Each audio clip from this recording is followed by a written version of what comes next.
AP రాజకీయ తెరపై YCP సందడి తగ్గిపోతోంది. ఆ పార్టీ విపక్షంలోకి వచ్చి 2 ఏళ్లవుతోంది. అధినేత జగన్ వెయిట్ అండ్ సీ పాలసీని అవలంబిస్తున్నారు.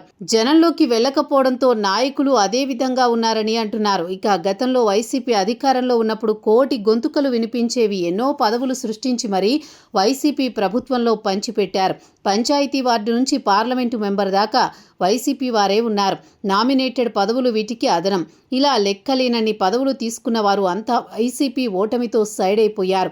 ఈ రోజున వైసీపీ తరపున కేవలం కొన్ని గొంతులు మాత్రమే వినిపిస్తున్నాయి. అవి కూడా మీడియా ముందు మాత్రమే సౌండ్ చేస్తున్నాయి.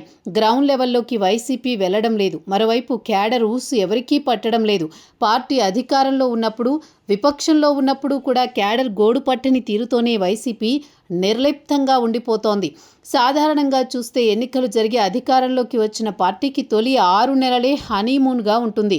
ఆ తర్వాత అంతా గతుకుల బండి మీద ప్రయాణంగానే సాగుతుంది. ప్రతిపక్షాలు జనంలోకి వచ్చి ఆందోళన చేస్తాయి. అలాగే ప్రజలతో అసంతృప్తి కూడా పెద్ద ఎత్తున ఉంటుంది. దాంతోపాటుగా పార్టీలో సైతం నాయకులు, క్యాడర్ మధ్య అంతరం, అధికారంలో ఉన్న వారి ఆశలు తీరక అలకలు, అపోహలు, అలజడులు ఇలా సవాలక్ష సమస్యలతో కొట్టుమిట్టాడుతూ ఉంటాయి. కానీ అదేం చిత్రమో కూటమికి మాత్రం చాలా విషయాలు కలిసొస్తున్నాయి. 2 ఏళ్లవుతున్నా ఇంకా మోజు మీదనే ప్రభుత్వం ఉంది. టీడీపీ తమ నాయకులతో, క్యాడర్తో కోఆర్డినేట్ చేసుకుంటోంది. మిత్రుల మధ్య కూడా అగ్రస్థాయిలో విభేదాలైతే లేవు. ఇక విపక్షం వైసీపీ అయితే పూర్తిగా హనీమూన్ చేసుకోమని పొలిటికల్ గ్రౌండ్ అంతా వదిలేసింది.